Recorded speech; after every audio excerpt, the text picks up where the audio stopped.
اسد صاحب آج ماشاءاللہ سے ایک خوبصورت دن، ایک پیارا دن، ایک ایسی ہستی کا دن جن کے لیے نہ جانے کتنی مثالیں ہیں ہمارے پاس، اور جن کی زندگی مبارکہ کو جب ہم دیکھتے ہیں تو اسپیسیفکلی ہمارے آج کے جو نوجوان ہیں، میں ذرا ان کو گزارش کروں گی کہ آج جو ہے وہ نوجوان ذرا غور سے سنو، کیونکہ یہ وہ ہستیاں ہیں جن سے ہم نہ جانے کتنا کچھ سیکھ سکتے ہیں۔ آپ کے لفظوں میں آج کے دن پہ انشاءاللہ کچھ لفظ شامل کرنا چاہوں گی۔ بسم اللہ الرحمن الرحیم۔ من الشیطان الرجیم، بسم اللہ الرحمن الرحیم، الصلاة والسلام علی محمد وعلی آل محمد واصحاب وفاء محمد۔ بسم اللہ الرحمن الرحیم، الحسن والحسین سید الشباب اہل جنت۔ بہت شکریہ میڈیا حاضرین اور ناظرین کو دھرتی ٹی وی کی ٹرانسمیشن کے توسل سے فخر موجودات، وجہ تخلیق کائنات، رسول معظم حضرت محمد مصطفیٰ احمد مجتبیٰ صلی اللہ علیہ وآلہ وسلم کی خدمت میں ہدیہ تبلیغ، زمانے کے امام کی خدمت میں ہدیہ تبلیغ پیش کرتے ہیں۔ بیٹیا، یہ ایک مستند اور متفق علیہ حدیث ہے جو صحیح ستہ میں بھی موجود، اور اس پر سب کا ایمان بھی ہے، عقیدہ بھی ہے، تسلیم شدہ ہے۔ اسی کلام رسول سے ان کے تمام خصائل اس میں جمع ہیں۔ الحسن والحسین، حسن اور حسین۔ سید کہتے ہیں بیٹے سردار کو۔ جب رسول سردار کہہ دے تو کائنات میں ہر شے، جب تک کائنات موجود ہے، انتہائی آفرینش تک کے آنے والے کے لیے وہ حرف آخر ہے، بے شک بے شک، قابل اطاعت ہے، لہذا ہر آنے والے کے لیے وہ سردار ہے۔ بے شک بے شک۔ اور سردار سے کبھی کوئی چیز طلب نہیں کی جاتی، یعنی نہ بیعت طلب کی جاتی ہے بلکہ ان کی بیعت کی جاتی ہے۔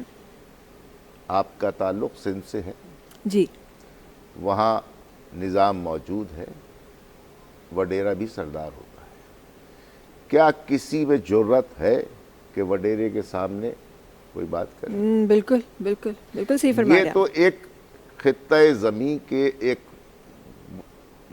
بالکل موہوم سے حصے کا ایک سردار ہے۔ وہ کائنات عالم، سردار انبیاء، سردار اولیاء، جن کے لیے پروردگار نے اس کائنات کو خلق کیا ہے۔ اور ہم جس کائنات کو دیکھ رہے ہیں، یہ یہاں سے شروع ہو کے انٹارکٹیکا پہ ختم نہیں ہو رہی ہے، یہ تو ہماری نگاہ ہے یہاں تک پہنچ رہی ہے۔ اب تک 18,000 اس طرح کی کائنات تخلیق ہو چکی ہیں، بالکل بالکل، اور نہ جانے کتنی ہوں گی جب علم بڑھے گا۔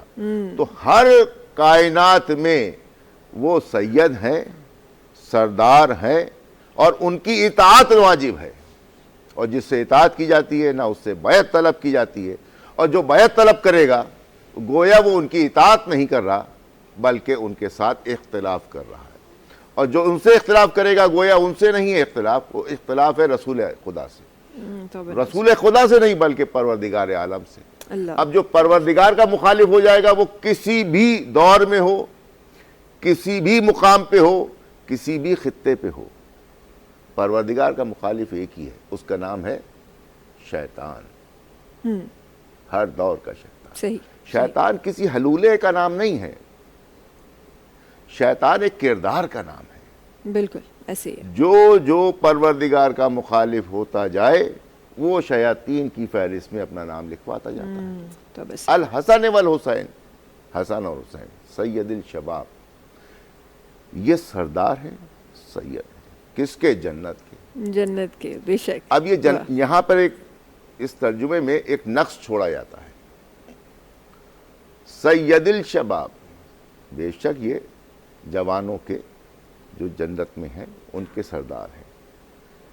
سید الشباب اہل جنہ، اہل جنت.